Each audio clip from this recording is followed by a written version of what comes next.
Hi, good afternoon, everyone. How's everyone doing today? Sleepy? Do you guys need coffee? All right, so my slides are just going to go up. And so before we begin, I love coffee. So I pretty much have 3-4 coffees a day. So when you have coffee, do you think about where this coffee is produced, how it's made? Can I get the clicker? Yeah. So coffee production is quite interesting, and you usually see some beautiful images, probably in commercial ads, showing coffee being produced, such a lovely picture. But what about the trade? Is it fair trade? Do they actually get compensated for the quality of the beans that are being produced? So that's a big concern today in terms of coffee production. So let's define what fair trade is. So when you buy a product, you make sure that the producers of the product get a fair price and additional money to invest in things like schools, reforestation, and agricultural improvements. Now, this is something which is quite interesting and something which blockchain can solve. So it's essentially a supply chain problem. Ladies and gentlemen, today I'm going to be talking about how supply chain can be transformed using blockchain. I'm Shamir Taha, and let me just quickly introduce myself. I'm the CEO and global CSO of Accubits. We're a blockchain and AI-focused company. That's essentially all what we do. So those of you who are looking to look at an opportunity to invest in cryptocurrencies, I'm not going to talk about cryptocurrencies or an ICO.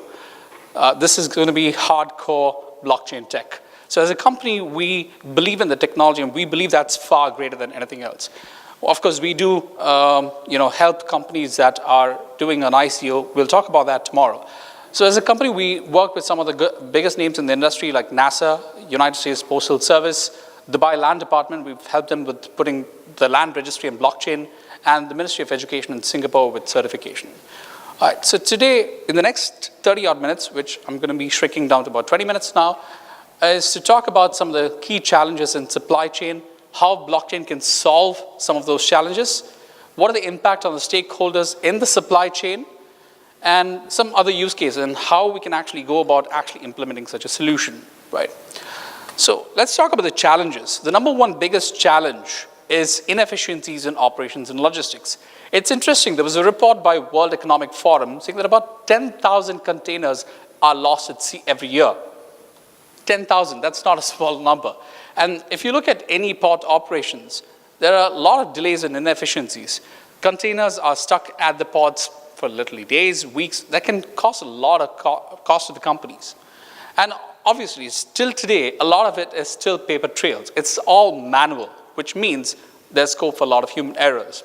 And consumers, on the other hand, demand better quality, safety, transparency, and a lot of these things, which are essentially the kind of the key bonuses of what a blockchain solution can actually help. The second biggest challenge is fraud. Let's look at the two biggest industries which supply chain is actually kind of tackling. One is pharma. Interestingly, in pharmaceuticals, 25% of the vaccines that reach their destination are degraded simply because of incorrect shipping. 30% of the pharmaceuticals are scrapped due to logistic issues alone. And some of the temperature-sensitive products are being damaged during transport. That's about 20%. These are not small statistics. This is a huge cost. If you look at food, you must have heard of the term agro-mafia. Food fraud is huge. 70% of extra virgin olive oil in the US are fake. And that's resulting in a lot of other issues as well. About 3,000 Americans die simply because of a lot of issues, like there's salmonella, there's a lot of other issues because of the supply chain issues. A third biggest challenge is when you have recall. How do you identify where this is coming from? So if you look at the supply chain, right, so there are different stakeholders involved and different processes involved. So let's say it comes from the farm, factory, transporter, supplier. So at what point do you identify where the issue has happened? How do you rectify the issue? So if you look at a typical supply chain, this is the most simplistic. The supply chain today is much more, it's multi-layered. Even in this simplistic supply chain process, you can see how it gets more complex with trying to access data, providing information. There's no clear provenance. You can't really see how the information is flowing. There's a lot of issues along the supply chain.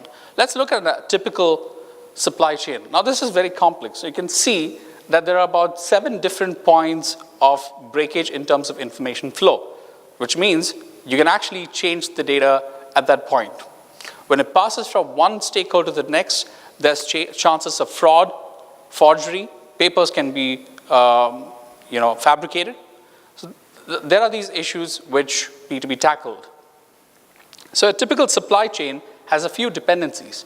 The number one being trust. You expect that the stakeholders trust one another so that they can transfer information and goods across the supply chain.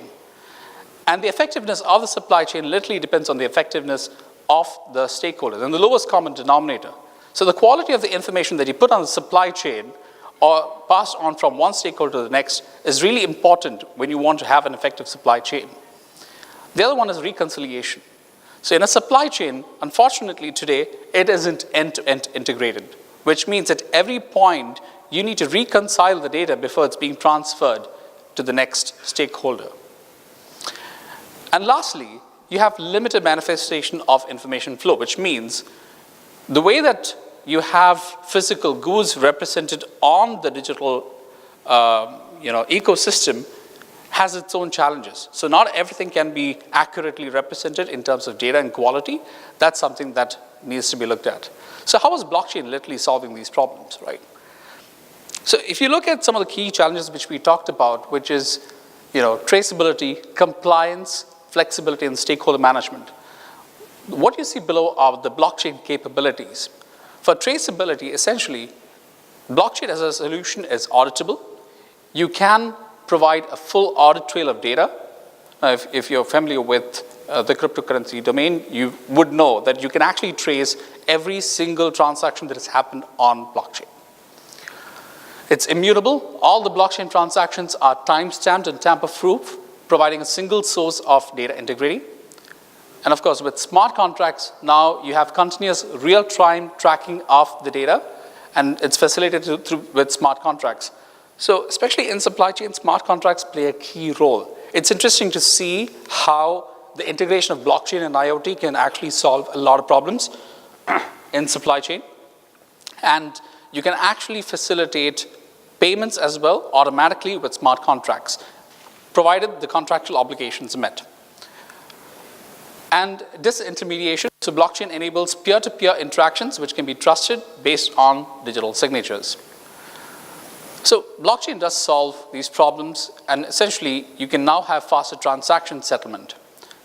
When I say faster transaction settlement, we're not talking about tens of hundreds of millions of transactions.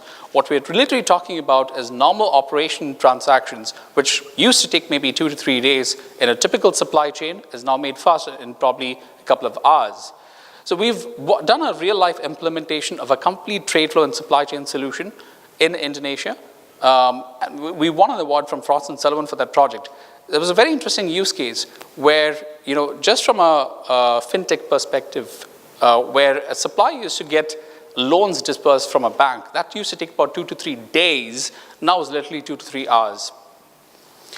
Low cost, so here we're talking about computation cost. We're not talking about manpower resource cost. So obviously we have lower costs in the entire supply chain. It's more reliable, like I said, it's immutable. You can have full transparency in terms of what's happening on the supply chain. It's transparent and you have auditable data. So let's look at the stakeholders and what's the impact of having the solution. So producer is essentially a stakeholder that adds value to the raw goods so that they produce, in the value chain, you're making more value and producing goods, right? So currently, he has limited ability to control and verify the flows coming from the suppliers. So example, compliance to standards, respect to requirements. This is the challenge, right? So the benefit of a blockchain solution is that now he benefits from an integrated and distributed ledger and enables them to control the inputs and keep track of its production.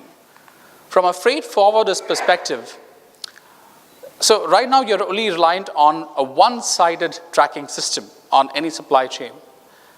There's limited certification ability and complex tracking. So you have tracking such as temperature-sensitive data that comes from IoT sensors or edge sensors.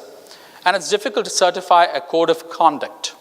So in an entire supply chain, let's say FMCG goods, it's difficult to trace exactly where the issue has happened. Is it a temperature control? Is it delay at the ports?